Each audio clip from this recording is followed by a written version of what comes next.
Kaway, tutoy. Kaway.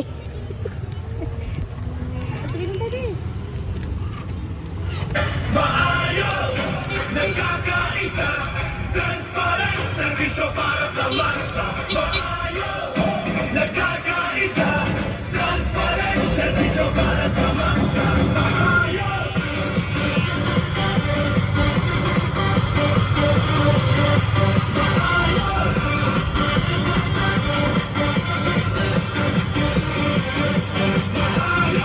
Huwag na kita umano doon. Pagpabalik na sila, maingay kita. Ayaw na pagpabaling. Ayusan na tiwala ang hangat na totoo. Bawat boses pinakikinggan para sa maunlad na samahan. Maayos, nagkakaisa, transparent, masarawa, serbisyong tapat para sa lahat. Ito ang tunay na masasabi.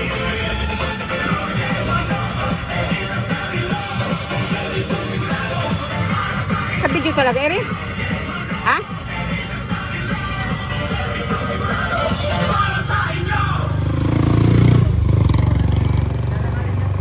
Sabi mo, bebe.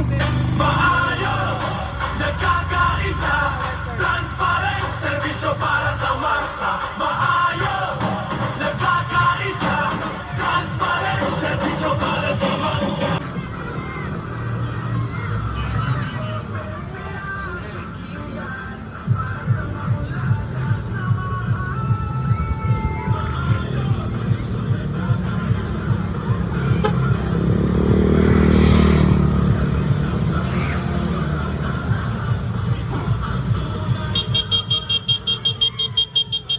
Transparent, serbisyo para sa masa. Maayos, nagkakaisa, transparent, serbisyo para sa masa. Maayos.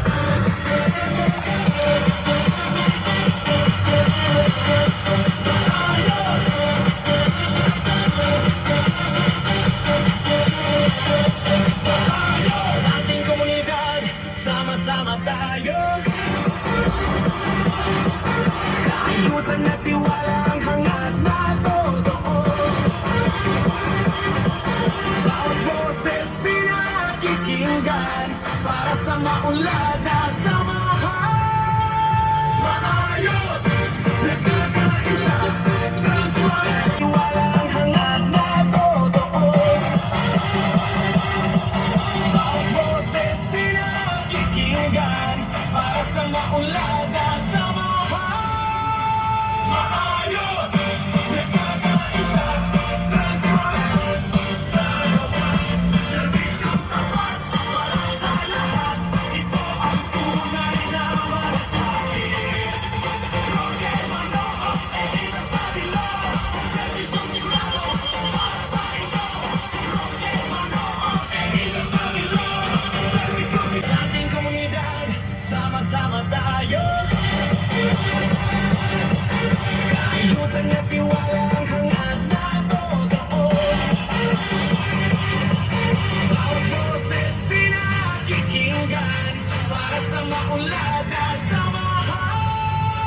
Maayos, nagkakaisa, transparent, masarawa, serbisyong tapat para sa lahat.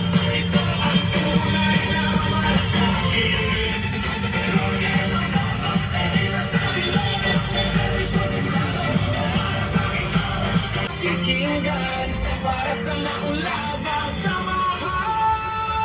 Maayos, nagkakaisa, transparent, masarawa, serbisyong tapat para sa lahat. Ito ang tunay na malasakit. Roque Manoo, Elisa Padilla, serbisyong sigurado para sa inyo. Roque Manoo, Elisa Padilla, serbisyong sigurado para sa inyo. Tugtog. Bebe, saan ka? Oh, andun.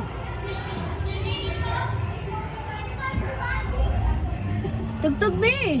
Tugtog, Serbisyo para sa masa. Maayos,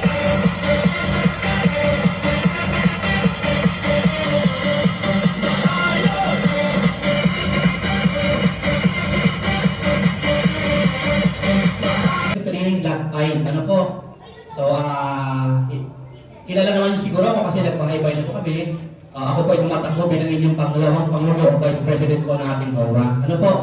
So, sino ba si Kuya Gerald? Kasi si Kuya Gerald po ang ginamit kong AKA.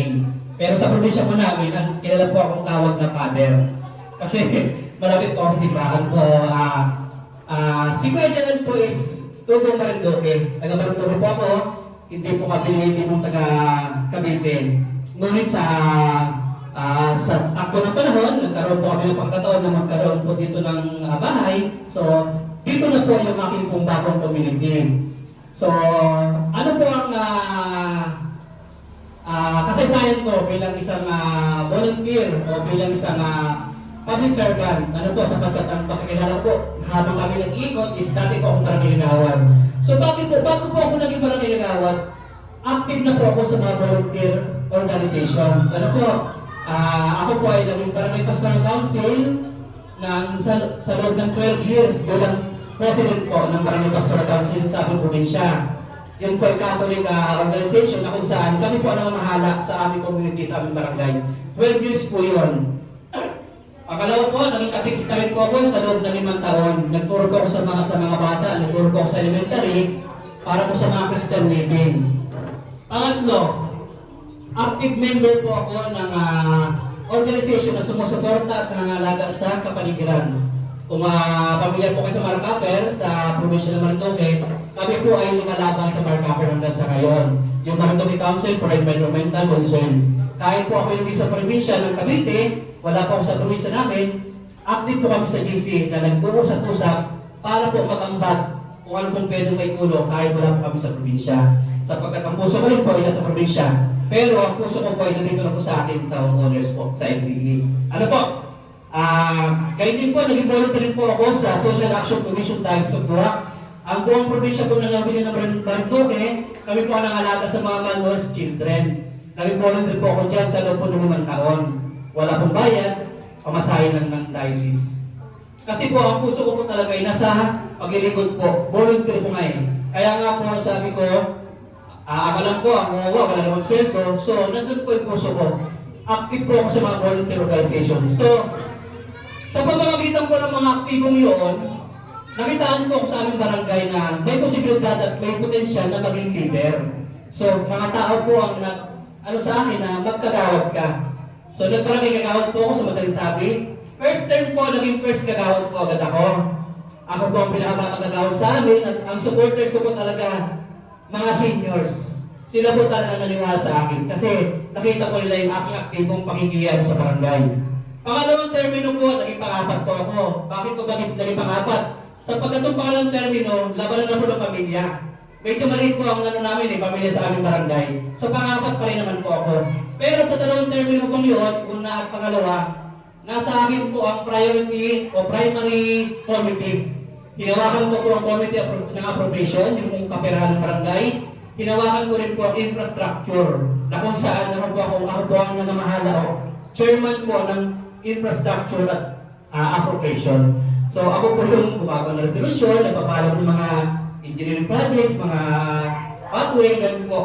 Kung makikita nyo na po yung story ng aking sa totoo lang po, gusto nilang maging akong chairman doon sa amin, maging punong barangay ko sapagkat nakikita ko talaga nila akong potential. Kaya lang po, nandito lang na po ako sa probinsya ng Cavite, so dito na po ako magsisilbi para po sa inyo lahat. Ano po? So bakit po ako, pangalawa po na, hindi ko po kasi natapos yung term ng 3 term. So kinuha po ako ng isang buti konsyal, kinuha po ako ng legislative staff sa loob ng 1 taon. At pagtapos po nun, pumunta po ako sa Maynila, nakibangka, kumbaga nakiano sa Maynila, naging admin assistant po at ngayon po ay government employee po ako sa amin, sa Pasay po, doon po ako nagtatrabaho ngayon. So bakit po si Kuya Gerald ay nangahas o naglakas loob po na tumakbo sa bilang Vice President? Sabi nga po ni Treasurer, ano po kami, independent po lahat, sa totoo lang. So ako po dapat is tatakbo lang na ako lang mag-isa. Pero hindi po ako mag-aangkat ng presidente. Bakit?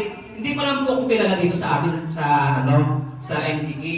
Mag-1 year pa lang po kami. Pero sa tingin ko ay, kaya po ako naglakas loob, sapagkat naniniwala po sa sarili ko na mayroon po akong magagawa dito po sa ating community. Bakit? Sa mga experiences ko po na volunteer, naging kagawad, alam ko na kapag may capable po ako sa inyong bilang maging vice president po ng ating HOA. Alam ko po walang sweldo yan, ngunit yung puso ko po talaga ay makatulong po sa ating community. Mga simple lang po yung mga gusto ko, pero pag nakapesto po tayo, nandiyan po si President, nandiyan po si Treasurer, at kung sino po maging kasama namin sa ating grupo, sa ating HOA, ay kahit po galing sa ibang grupo, sama-sama po tayo kasi tayo lang din po yung magtutulungan. Ano po? Bakit? Kahit tayo po dito eh. Sabi ko nga po, ang barangay po is pinakamaliit na unit ng community ng ating pong bansa, syempre. Pero may mas maliit pa po. Alin po yun? Ito pong HOA. Nahawakan ko nga po ng 8 years yung barangay namin, malaki po yun. How much pa po ito pong maliit na community ng NPE? Ano po? Pero magagawa ko po yun, magagawa namin po yun, ang aming grupo, kung sino po ang mauupo, sa pulong po ninyo. Bakit? Kasi kung maganda po ang hangarin ng nakaupo, at yung mga homeowners naman po ay laging salungat o laging hindi nakikipag-participate, pero maganda po ang hangarin ng isang leader, ng isang organization, hindi po tayo magiging maayos. Kaya po, ako po ay naglakas ang loob na pumarap sa inyo at tumakbo bilang Vice President sapagkat alam ko po na mayroon po akong magagawa. Katulong po ang ating po magiging Pangulo, ang ating po magiging President, Dan Roque. Ano po? At ang ating po Treasurer, Lisel Estabello. So maraming po salamat sa inyong paninig at alam ko po na at natitiwala po ako na kaya ko po na inyong maging Vice President. Maraming po salamat.